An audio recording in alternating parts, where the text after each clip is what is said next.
Pertama-tama kita harus lihat bahwa dunia itu zaman dulu Allah bagi bukan timur dan barat, tapi Allah bagi utara dan selatan.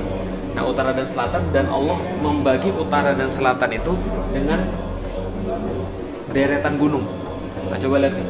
Dari sini nih ada gunung. Ini kan gunung.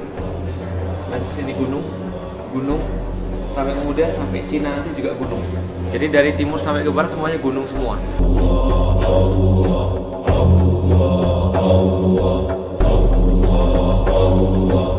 Nah, kenapa dibatasin dari utara sampai ke selatan gunung?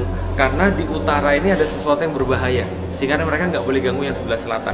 Nah, apa yang berbahaya? Ceritanya begini.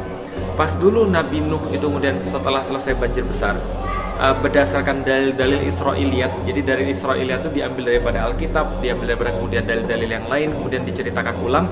Kalau kita orang Muslim kan menganggap bahwa dalil Israiliyat ini, dalil-dalil yang bukan berasal dari Quran dan hadis ini, kita bisa terima, tapi kita juga tidak bisa percaya secara total, tapi bisa dijadikan sebagai informasi. Contoh, apa saja informasinya? Salah satunya adalah bahwa setelah selamat itu Nabi Nuh punya 3 anak yang selamat, diceritakan yang laki-laki, Sem, Ham, dan Yafid. Namanya siapa?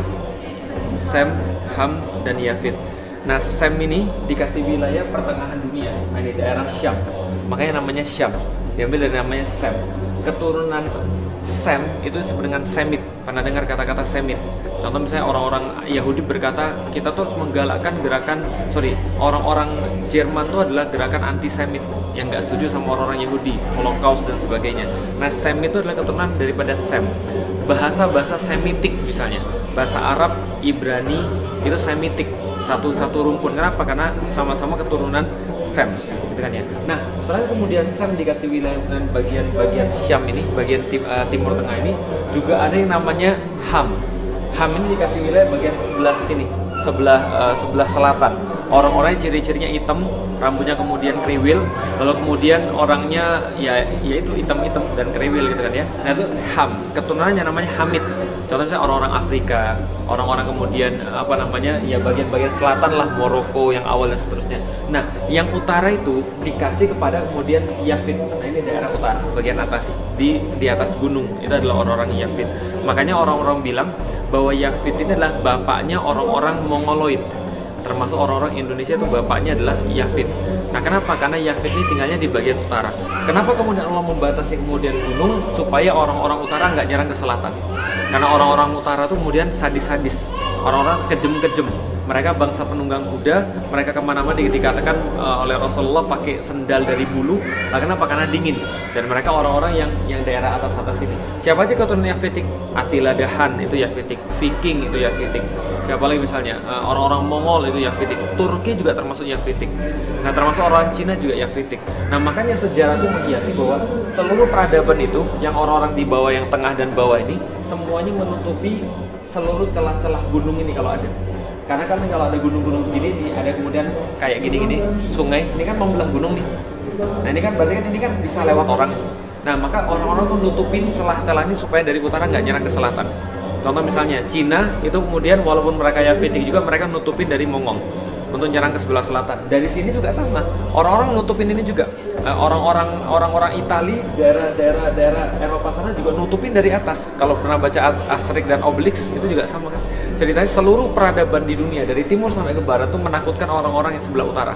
Karena orangnya kejem-kejem, orangnya sadis-sadis, orangnya pintar perang. Nah, ceritanya pada suatu waktu pernah baca tentang Zulkarnain. Zulkarnain belum tahu. Al-Kahfi pernah baca? Surat Al-Kahfi terakhir tentang Zulkarnain kan. Zulkarnain disuruh Allah ke timur, suruh Allah ke barat. Ujungnya Allah suruh ke tengah.